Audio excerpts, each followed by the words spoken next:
മഹാലക്ഷ്മിയോട് ഭഗവാനെ തന്നെ ചോദിച്ചിരിക്കുകയല്ലേ?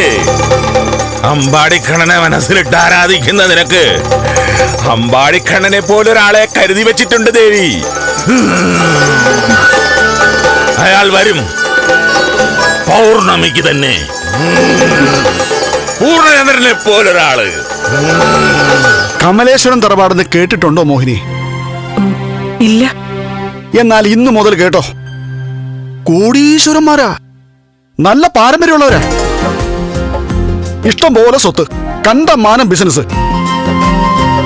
കാട്ടൂര് ഗ്രാമത്തിലെ ഏറ്റവും വലിയ പണക്കാരാ ഈ കമലേശ്വരം തറവാട്ടുകാര്.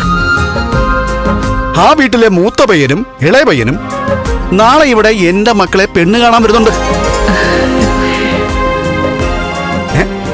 അത്രയും വലിയൊരു കുടുംബത്തിൽ നിന്ന് പെണ്ണെടുക്കാൻ പയ്യന്മാര് വരുന്നുണ്ടെന്നാ.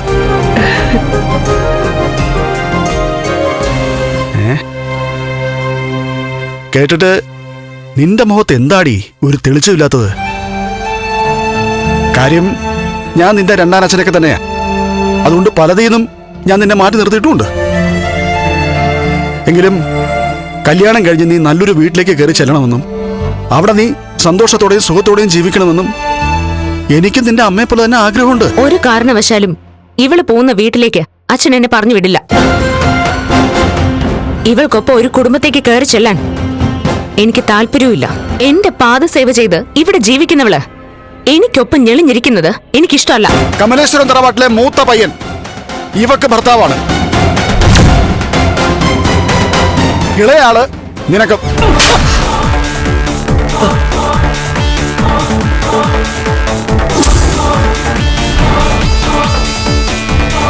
എന്തു തോന്നിയാസാടാ നീ കാണിച്ചത്? എന്റെ മോൾക്കൊപ്പം പല്ലവന്റെ മോളെ നിർത്താൻ ശ്രമിക്കുന്നോ? എന്ന് മുതലാടാ നിന്റെ കുഞ്ഞും അവളും നിനക്ക് ഒരുപോലെയാണെന്ന് തോന്നി തുടങ്ങിയത്? നോക്ക്, ഇന്ന് കമലയെ ചേർത്തുന്ന 2 പയ്യന്മാർ ഇവിടേക്ക് വരണ്ട.